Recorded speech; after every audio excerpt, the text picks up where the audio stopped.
In 1995, Mortal Kombat exploded onto screens with raw energy, brutal fights, and faces that instantly became legendary. Back then, these actors looked unstoppable. But the years after the final fight were far more unpredictable than any fatality. Careers shifted, lives unraveled, and some stories ended far too soon. So what really happened to the cast you thought you knew? Stay with us because everything you know about the movie aren't what you image. Robin Shou as Liu Kang, the chosen warrior and moral center of Mortal Kombat, 1995, was portrayed by Robin Shou. At 35 years old, he carried the film on physical discipline, emotional restraint, and authentic martial skill. His performance turned Liu Kang into a symbol of honor rather than spectacle. Robin Shou Wanpour was born on July 17, 1960 in Hong Kong, and his path to Hollywood was shaped by displacement and doubt. After emigrating to the United States, he faced constant cultural barriers, struggling to be seen as a leading man rather than a novelty. Even after winning the central role in Mortal Kombat and later appearing in Mortal Kombat Annihilation, the pressure of carrying a franchise without industry protection weighed heavily on him. Professionally, that burden intensified. Despite elite martial arts credentials and roles in Beverly Hills Ninja and Death Race, Shou was rarely offered complex or long-term leading opportunities. Hollywood valued his physical ability but hesitated to invest in his longevity, forcing him to oscillate between stunt work, supporting roles, and international projects. Unlike many action stars, Shou avoided public health crises, but the physical toll of years of combat performance was constant. Training injuries, exhaustion, and the demand to remain physically elite without the backing of major franchises created silent strain. Later, Shou continued working selectively, appearing in projects like Street Fighter, The Legend of Chun-Li, and maintaining ties to the Death Race series, while also mentoring and training other actors behind the scenes.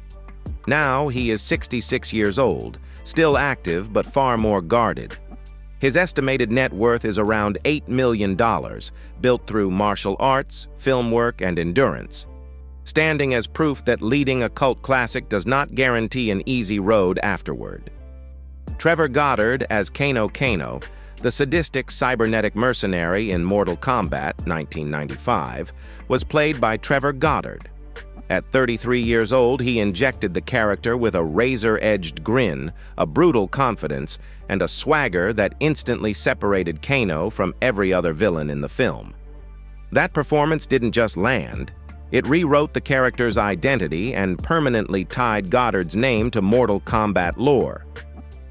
Trevor Joseph Goddard was born on October 14, 1962, in Croydon, Surrey, England, and his professional life was defined by pressure long before fame arrived. In Hollywood, he made a desperate calculation to survive. He adopted an Australian accent and background to access roles otherwise closed to him. It worked, but at a cost.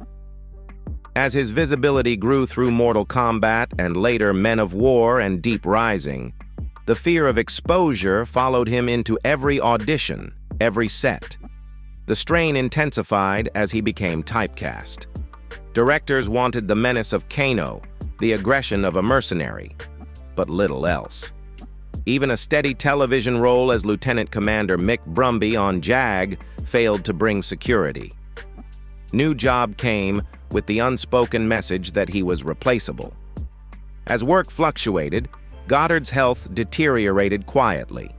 He developed a severe substance dependency, relying on heroin, cocaine, and prescription medications to manage exhaustion, anxiety, and the constant need to perform. During this period, he continued working, even appearing briefly in Pirates of the Caribbean, The Curse of the Black Pearl, unaware it would be his final screen credit. On June 7, 2003, Trevor Goddard was found dead in North Hollywood, Los Angeles, at 40 years old. The coroner ruled the cause an accidental drug overdose involving multiple substances.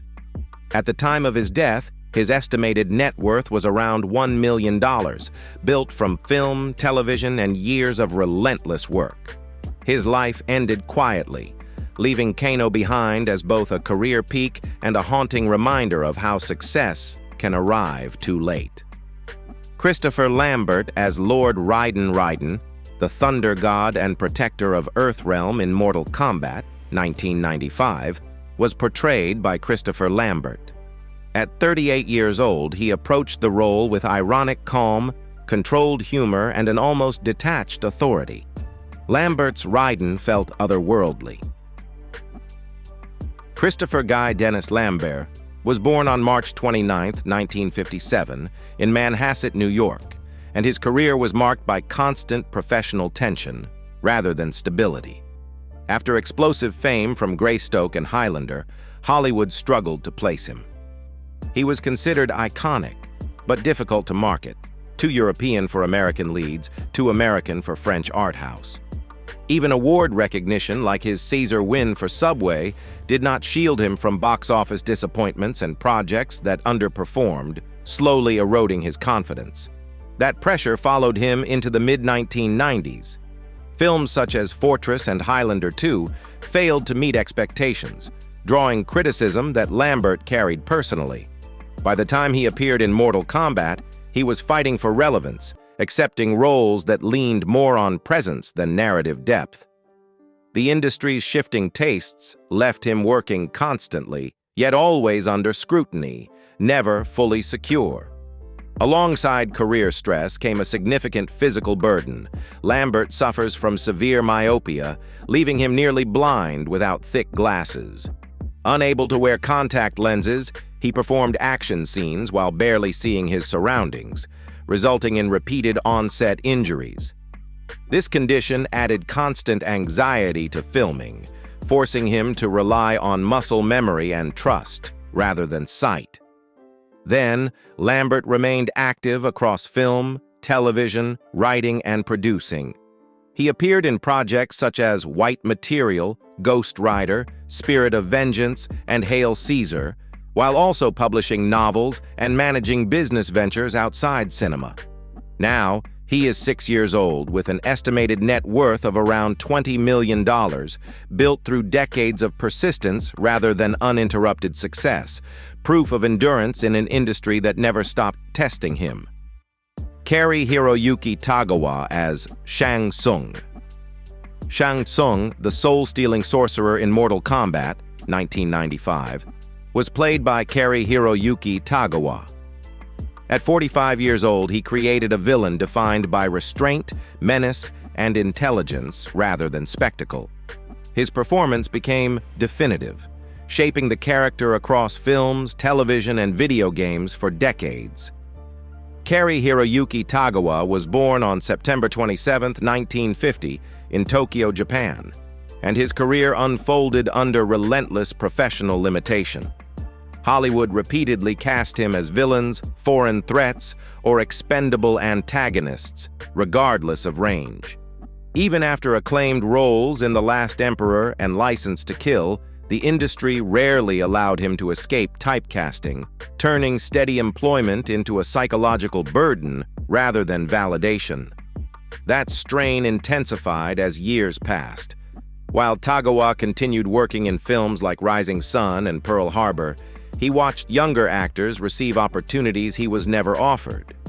A rare shift came with The Man in the High Castle, where his performance as Nobusuke Tagomi earned widespread respect. Yet even that success highlighted how long recognition had been delayed, reinforcing decades of frustration. Health challenges emerged late and suddenly. In 2025, Tagawa suffered serious complications from a stroke, sharply reducing his physical strength and ending his ability to work. However, he continued to be celebrated by fans through Mortal Kombat, Legacy, and Mortal Kombat 11, reaffirming his cultural impact. Cary-Hiroyuki Tagawa died on December 4, 2025, at 75 years old, at his home in Santa Barbara, California. At the time of his passing, his estimated net worth was around $20 million, earned through a lifetime of performances shaped by talent, endurance, and long-delayed recognition. Gregory McKinney as Jax, the disciplined Special Forces officer in Mortal Kombat, 1995, was portrayed by Gregory McKinney. At 38 years old, he brought physical authority and grounded realism to a role that offered little screen time but lasting presence. His performance suggested strength, restraint, and reliability, qualities that defined his real life as well. Gregory McKinney was born on February 7, 1957 in Los Angeles, California, and his career unfolded as a constant uphill struggle. Transitioning from military service and law enforcement into acting, he entered Hollywood later than most, already fighting the perception that he didn't fit the industry's mold. Roles in Beverly Hills Cop 3 and Eraser gave him visibility, but not momentum. He was consistently dependable, rarely celebrated, and often passed over once the cameras stopped rolling. Professionally, that invisibility became exhausting. McKinney trained relentlessly to maintain the physical demands of action roles, yet opportunities remained narrow. There were no awards, no major headlines, only steady work that never quite broke through. The pressure to stay physically imposing while navigating an unforgiving casting system slowly accumulated, with no margin for rest or retreat. Then, without warning, his body failed him. In early April 1998, McKinney suffered a sudden brain aneurysm, a condition with no symptoms and no second chances. He died on April 12, 1998, at just 41 years old in Los Angeles. He left behind unfinished potential and a body of work defined by discipline rather than recognition. Bridgette Wilson as Sonya Blade. Sonya Blade, the fearless Special Forces operative in Mortal Kombat, 1995, was played by Bridgette Wilson. At 22 years old, she transformed the role into a symbol of physical power and female authority, performing most of her own stunts. Her presence challenged expectations, making Sonya one of the film's most enduring figures.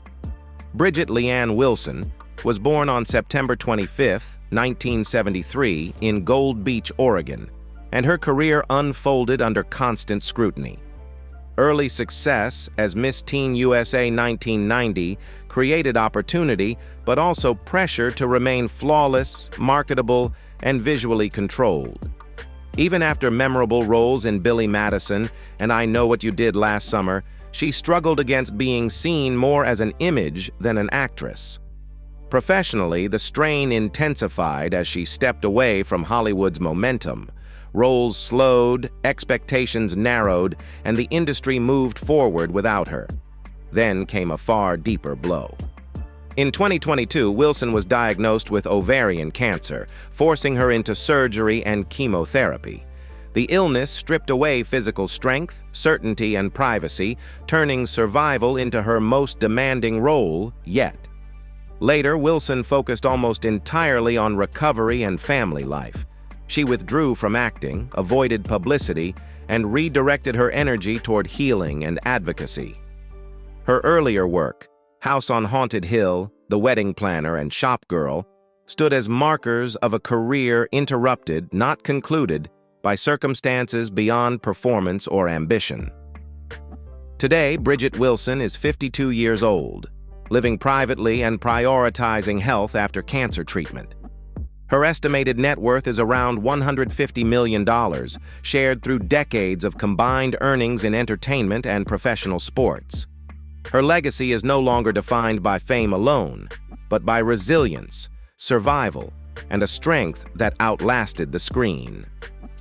John Fujioka as Chief Priest, the solemn spiritual guardian in Mortal Kombat, 1995, was portrayed by John Fujioka. At 70 years old, he delivered a performance built not on spectacle but on gravity, restraint, and an authority that felt ancient. His voice and posture anchored the film's mystical tone, quietly commanding attention without ever raising it.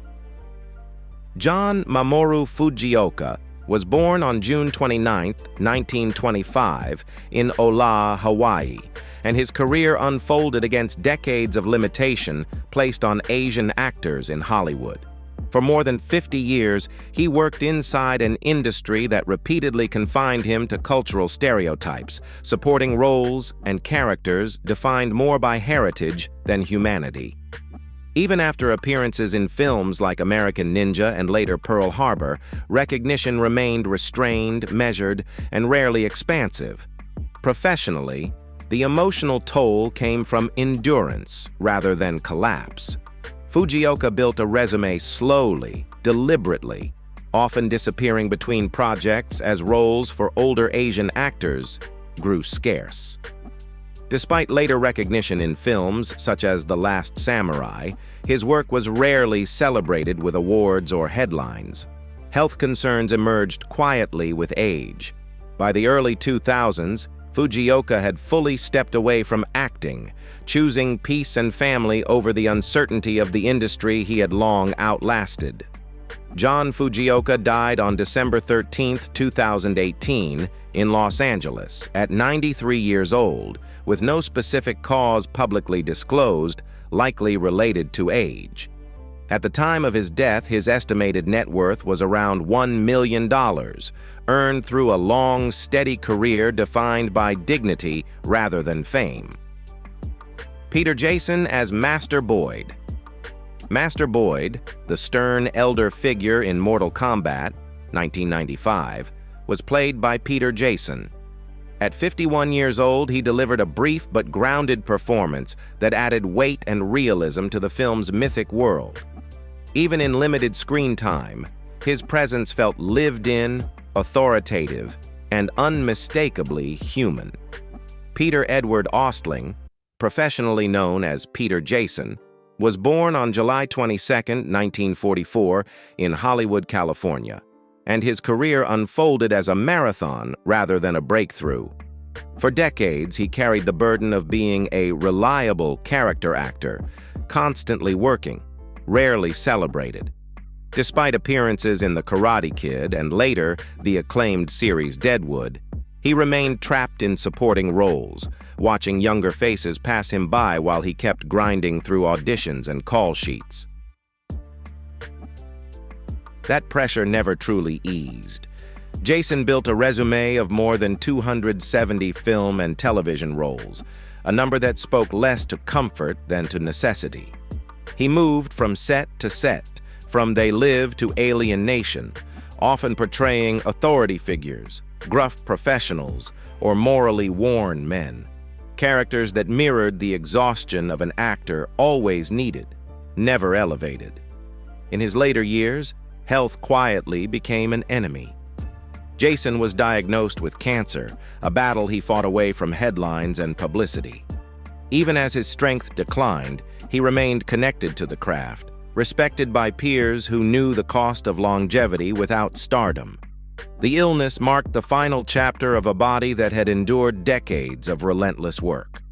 Peter Jason died on February 20, 2025 in West Hollywood at 80 years old. His legacy was reaffirmed through continued admiration for Deadwood and his collaborations with filmmakers like John Carpenter.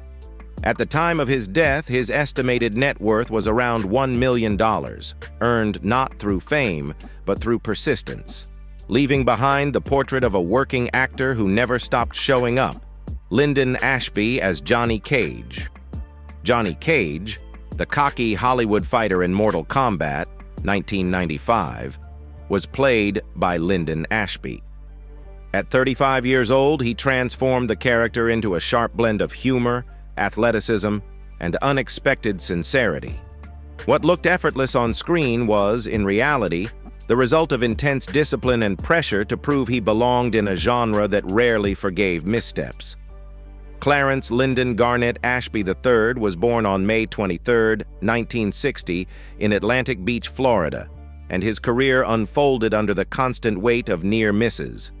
Despite steady television work, he spent years orbiting the spotlight rather than standing in it. Roles came but rarely led anywhere lasting, forcing him to fight the perception of being a dependable supporting presence instead of a bankable lead, even after the cult success of Mortal Kombat and later visibility on Melrose Place. That professional tension quietly escalated into psychological strain. Ashby later acknowledged suffering severe panic attacks, particularly before auditions, episodes so intense they threatened to derail his career entirely. While continuing to work on projects like Resident Evil, Extinction, and Wyatt Earp, he carried the fear that each role might be his last opportunity, turning auditions into emotional trials rather than creative chances. Later, Ashby rebuilt his footing through long-form television. His role as Sheriff Stilinski on Teen Wolf gave him stability, respect, and a new generation of fans. He returned to the Mortal Kombat universe by voicing Johnny Cage in Mortal Kombat 11, closing a circle that had defined his screen identity decades earlier. Today, Linden Ashby is 66 years old, still active and selective in his work. His estimated net worth is around $3 million, accumulated through decades of persistence rather than blockbuster dominance, marking a career shaped by endurance, anxiety overcome, and a character who ultimately outgrew the joke he was meant to be. Talisa Soto, as Kitana, the elegant and lethal warrior in Mortal Kombat 1995, was portrayed by Talisa Soto. At 28 years old, she brought poise, physical control, and quiet intensity to a role that balanced beauty with danger. Her katana became iconic not through dialogue, but through movement and restraint. Talisa Soto was born on March 27, 1967, in Brooklyn, New York, and her career carried the hidden burden of transition. Moving from high-fashion modeling into acting, she faced skepticism from an industry quick to doubt longevity. Even after strong performances in License to Kill and The Mambo Kings, momentum proved fragile, and leading roles became increasingly scarce as Hollywood shifted its focus elsewhere. The pressure intensified as opportunities narrowed. Soto continued working in films like Don Juan DeMarco and Ballistic, X vs. Sever, but the space for sustained growth steadily closed. Stepping away from acting was a quiet response to an industry that had slowly stopped calling, leaving behind an unspoken sense of unfinished potential. Years later, her most profound challenge emerged off-screen. During the COVID-19 pandemic period, Soto was diagnosed with breast cancer, a revelation that abruptly reframed her life. Treatment was physically draining and emotionally isolating, forcing her into a fight far removed from cameras or applause. Recovery came slowly, marked by resilience rather than certainty. Today, Talisa Soto is 59 years old, living privately after being declared cancer-free.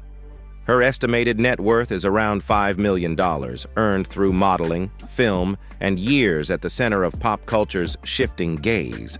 Her legacy remains one of grace under pressure, on screen and in survival beyond it. Casamassa as Scorpion, the vengeful ninja specter in Mortal Kombat 1995, was portrayed by Casamassa. At 32 years old, he delivered a performance built almost entirely on physical precision, explosive speed, and authentic martial discipline. With his masked stillness and sudden violence, Scorpion became one of the film's most feared presences, despite barely speaking. Casamassa was born on January 17, 1963, in Bethlehem, Pennsylvania, and his struggle was never about fame, but recognition beyond martial arts. Entering Hollywood as a lifelong fighter rather than a trained actor, he faced an industry that often reduced him to the guy who can kick, not the man who could carry a character. Even after Mortal Kombat, roles in projects like Batman and Robin and Blade kept him in motion, but rarely in focus. The deeper tension came from choosing between two worlds. Casamassa walked away from competition at his peak, sacrificing medals and national titles to chase something uncertain. While others pursued acting careers full-time, he split his energy, training, teaching, running dojos, never fully embraced by Hollywood, yet unwilling to abandon the art that defined him. That constant division created a quiet professional isolation. Unlike many of his co-stars, Casamassa avoided public health crises, but the physical toll was relentless. Decades of high-impact training, weapons work, and competitive combat left lasting strain on joints and muscle groups. He managed injuries privately, channeling recovery into teaching rather than performance, transitioning his body from weapon to legacy. Then, Casamassa redirected his purpose entirely. He became president of Red Dragon Karate, expanded schools across Southern California, mentored instructors nationwide, and authored the best-selling book, Bully-Proof Fitness. Now, he is 63 years old, respected more as a master than a movie star, with an estimated net worth of around $2 million, earned through martial arts education, authorship, and a character that never needed words to be immortal. François Petit as Sub-Zero. Sub-Zero, the silent ice assassin in Mortal Kombat, 1995, was played by François Petit. At 44 years old, he embodied the character through restraint, control, and lethal stillness rather than spectacle. His Sub-Zero felt dangerous not because of dialogue, but because of what he refused to reveal. François Petit was born on November 8, 1951, in Lyon, France, and his life before Hollywood was already marked by trauma. Drafted into military service in Africa in the early 1970s, he was wounded, captured, and held as a prisoner of war for months. When released, he was partially paralyzed, told by doctors he would never walk again. That physical devastation became the defining battle of his life. Through obsessive rehabilitation, martial discipline, and pain tolerance, Petit regained mobility and rebuilt himself into a world-class fighter. Yet the scars never vanished. Chronic pain followed him through training, stunt coordination, and film work, forcing him to balance mastery with limitation. Professionally, Petit remained largely behind the scenes. He was deeply involved in Mortal Kombat as a martial arts coordinator long before stepping into the Sub-Zero costume, which limited his screen time. Even after the film, his path led away from acting and toward teaching, training elite athletes, wrestlers, and performers. Later, Petit settled into a life of instruction rather than performance. He taught high-level martial arts in Spain and South Korea, worked as a physical therapist and accredited chiropractor, and mentored generations of fighters who never knew his past pain.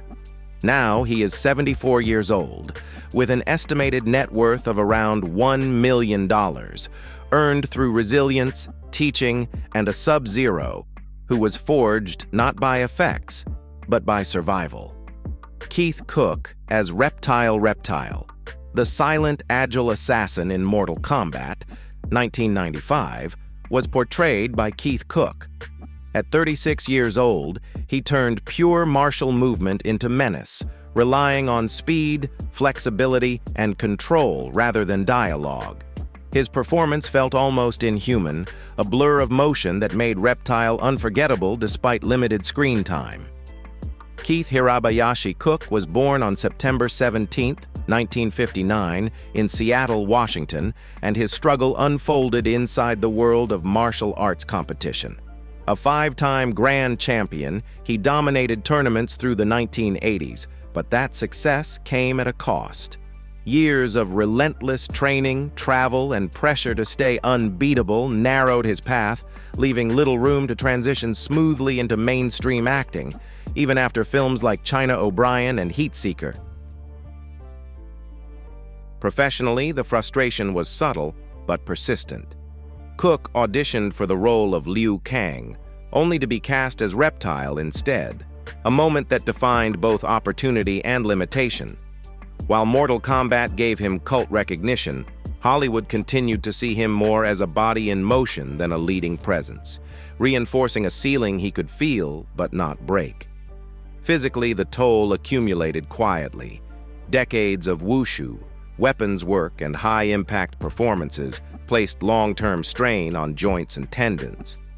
Cooke managed injuries through discipline rather than publicity, choosing longevity over spectacle, and gradually stepped away from film as competition and performance gave way to instruction and balance.